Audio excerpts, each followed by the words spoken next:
بسم الله الرحمن الرحيم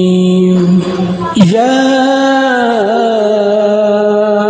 أيها المزمل قم الليل إلا قليلا نصفه أو انقص منه قليلا أو زد عليه ورتل القرآن ترتيلا إنا سنلقي عليك قولا ثقيلا إن ناشئة الليل هي أشد وطئا وأقوم قيلا إن لك في النهار سبحا طويلا واذكر اسم ربك وتبتل إليه تبتيلا رب المشرق والمغرب لا إله إلا هو فاتخذه وكيلا واصبر على ما يقولون واهجرهم حجرا جميلا وذرني والمكذبين أولي النعمة ومهلهم قليلا إن لدينا أنكالا وجحيما وطعاما ذا غصة وعذابا أليما يوم ترجف الأرض والجبال وكانت الجبال كثيبا مهيلا إنا أرسلنا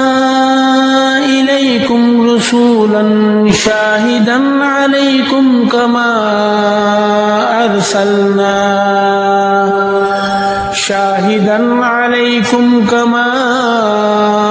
أرسلنا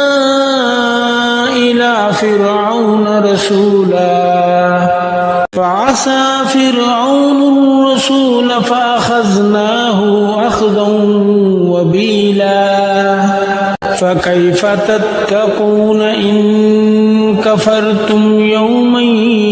يجعل البلدان شيبا السماء منفطر به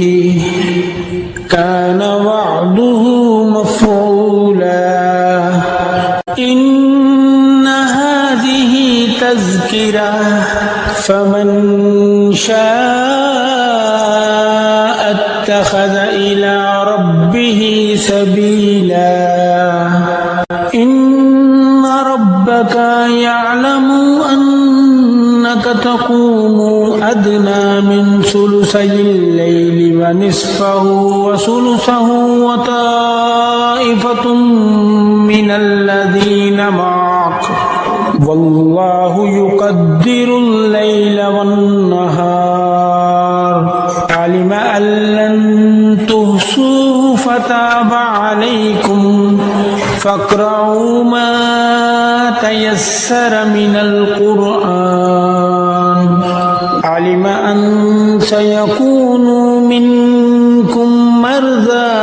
وآخرون يضربون في الأرض يبتغون من فضل الله وآخرون يقاتلون في سبيل الله فاقرؤوا ما تيسر منه وأقيموا الصلاة وآتوا الزكاة وأقرضوا الله قرضا حسنا وما تقدموا لأنفسكم من خير تجدوه عند الله هو خير وأعظم أجرا واستغفروا الله